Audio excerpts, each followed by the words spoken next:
करने का एक ही विषय था कि पिछले दिनों पहली कलम से हमारे माननीय मुख्यमंत्री जी ने पहले ही कैबिनेट में उस शोषित पीड़ित वंचित समाज को एक बहुत बड़ी सौगात देने का काम किया।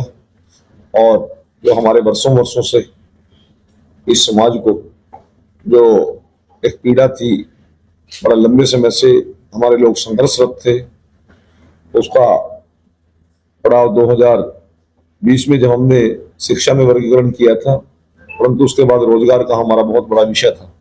और माननीय सर्वोच्च न्यायालय के अंदर वो मामला हमारा पेंडिंग था, जब सर्वोच्च न्यायालय के 5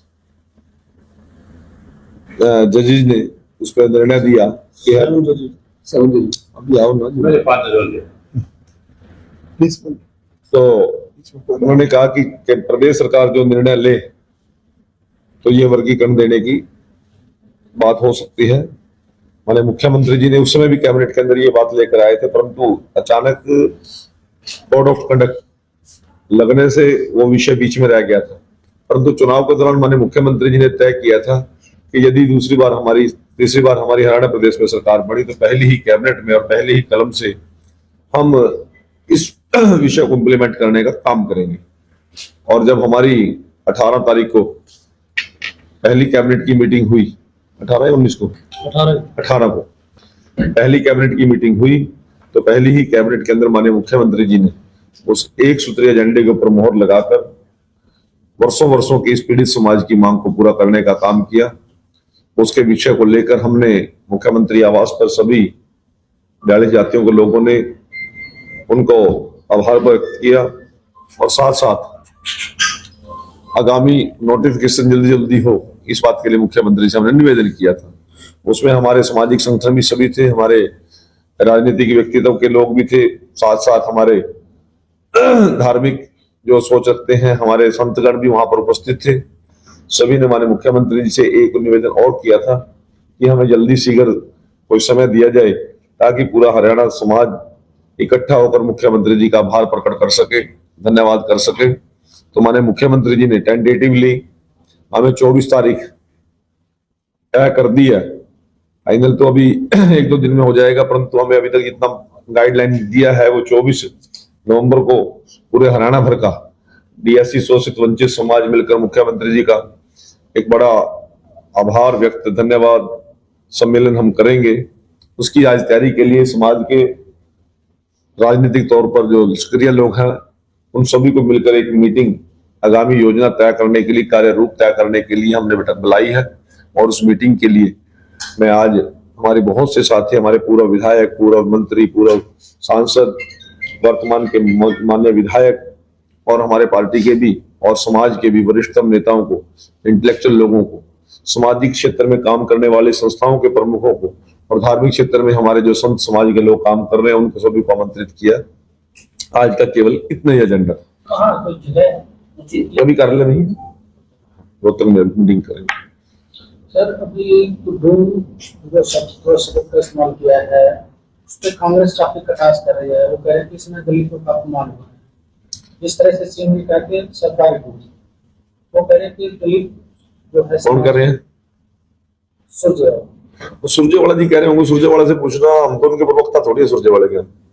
हम तो केवल इतनी बात कह रहे हैं कि मुख्यमंत्री जी जो बात की है और कल सारा डूब समाज मिलकर मुख्यमंत्री जी को मिलने भी जा रहा है, उनका धन्यवाद भी करने जा रहा है जो डीएससी समाज को माने मुख्यमंत्री जी ने इतनी बड़ी सौगात दी है। ये राजनीतिक मुद्दा है, वो कर रहा, बात करने दो। अब वो जब वो ये कहता था कि बीजेपी को वोट देने वाला मतदाता राक्षस है और किस प्रकार के संबोधन में वो यहाँ आपके सामने प्रेस के माध्यम से मैं नहीं बोल सकता, तो उससे पूछ लेते का 10 सवाल। तो कुमारी बयान है जो एससी स्कॉलरशिप है उसमें उन्होंने कहा कि करोड़ों का घोटाला हुआ है और इसकी हाईकोर्ट के जज से जांच करवा जाए, क्योंकि आप ये विवाद से जुड़ा हुआ है। देखिए, उसने बयान दिया है। ये 2009-10 में जब हुड्डा जी की सरकार थी 11-12 में, तब से ये मैटर था, उसकी जांच हो भी ली है और जो लोग उसमें दोषी थे उन लोगों को अरेस्टिंग भी हुई है, सजा भी हुई है। अब गड़े मुर्दे ये लोग उखाड़ने के लिए लगे हुए हैं। काम तो कांग्रेस के पास है नहीं, या तो हुड्डा उनको गाली देगा या हुड्डा को वो गाली देंगे। थोड़ा बहुत बचेगा तो टाइम कभी मुख्यमंत्री जी के ऊपर रोक लगाएंगे, कभी घोटालों की बात करेंगे। इनके खुद अपने गिरवान गले तक डूबे पड़े हैं दलदल में और भ्रष्टाचारों में। इनके नेता सभी लिपटे पड़े हैं, वो भी बात कर ले कभी। अब कोई और मुद्दा नहीं मिलेगा, फिर कभी किसान की बात करेंगे, कभी कर्मचारी की बात करेंगे, व्यापारी की बात। विपक्ष करता क्या, यही करता है। तो हमारी तारीफ करने के लिए विपक्ष बड़ा नहीं है ना, कोई हमारी बिडाई गाएंगे वो, और इस बात सुनने के लिए भी हम भी तैयार हैं। तीसरी बार प्रदेश की बीजेपी की सरकार में आप लोगों ने 100 दिन का जो रोड मैप तैयार कर लिया, आप अपने महकमे में जो करने चाहते हैं उसको लेकर रूपरेखा तैयार की? देखिए, माननीय मुख्यमंत्री जी ने हम सभी को, मंत्रिमंडल के साथियों को भी और विधायकों को भी इस प्रकार का टारगेट दिया है अपने अपने क्षेत्र के डेवलपमेंट का। पैसा हमने चुनाव से पहले हर गांव में भेजा था, उसके साथ नगर पालिकाओं में भेजा था, और जो जो पाइपलाइन में काम है उन सबकी सूची हमारे हवाले माननीय मुख्यमंत्री जी ने कर दी। और डिपार्टमेंट वाइज भी हम एक टारगेट लेके चले हैं, और जब सभी लोगों को टारगेट दिया है तो उसमें कृष्ण बेदी को भी टारगेट मिली है। तो हम भी अपने डिपार्टमेंट की अब जाके, कल मैं जा रहा हूँ, अभी तो त्योहार था, सभी लोग इधर उधर से कुछ धन्यवादी दौरे चल रहे हैं, कुछ सभी कार्यकर्ताओं का जनसंपर्क अभियान भी चल रहा है, सदस्यता भी चल रही है। ये सारे से निपट कर कल मैं मंत्रालय में जाऊंगा और सारे चिरोड़ बात जैसे ही तैयार होगा वो आप लोगों के सामने में रखूंगा। पहले वाले में अधिकारियों की काफी कमियां रही हैं, और बिजली पानी जो मूलभूत सुविधाएं थी उनमें काफी दिक्कतों का सामना करना पड़ा है। इसी को लेकर लोकसभा में भी दिक्कतें आई, 5 सीटें कम जीती, 5 सीटों में 5 सीटें।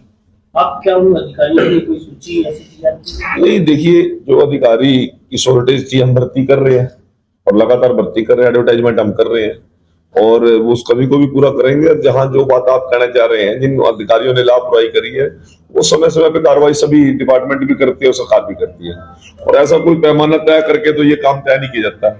अब यदि कोई अधिकारियों पे सख्ती करते हैं तो फिर कुछ ना कुछ दूसरे मुद्दे होते हैं। जी, व्यापारियों को जानबूझ के टारगेट किया जा रहा है, जी व्यापारियों के कर्मचारियों से सरकार को काम नहीं लेना आता। ये सारी चीजें साइड बाय साइड चलती रहेंगी, परंतु नायब सैनी जी ने एक जो दृढ़ निश्चय की बात है, उनका सौम्य चेहरा आपने देखा, उनका हंसता हुआ चेहरा देखा, परंतु उनका जो दृढ़ निश्चय है वो भी जरा नोट कर लीजिए। उन्होंने कहा था कि शपथ बाद में लूंगा, 24,000 करोड़ में पहले दिया जलाऊंगा, वो जला दिया। उन्होंने हमसे वादा किया था कि डीएससी समाज को पहले आरक्षण दूंगा, पहली कैबिनेट में दूंगा और एक एजेंडे पे दूंगा, वो कर दिया। अब इतना दृढ़ निश्चय मुख्यमंत्री हमको मिला है तो अधिकारी भी अपने आप समझ रहे हैं और समझ जाएंगे, और फिर भी कोई बात होगी तो वो मुख्यमंत्री जी का कार्य क्षेत्र की जिम्मेवारी है, वो भी करेंगे तो फिर हम भी करेंगे। बाकी हम सबको मिलकर, जब तीसरी बार से लोगों ने सरकार बनाई है, लोगों की हमसे उम्मीदें बढ़ी है, हर आदमी का हमसे अपेक्षा भी बढ़ी है, और उन उम्मीदों पर खरा उतरना हमारी जिम्मेवारी बनती है। और मैं विश्वास दिलाता हूं कि जो टीम माननीय मुख्यमंत्री जी की है वो सारी टीम सक्षम है, सभी एक्सपीरियंस्ड लोग हैं। इसी प्रकार से विधायक दल के अंदर भी है, इसी प्रकार से मंत्रिमंडल के अंदर भी।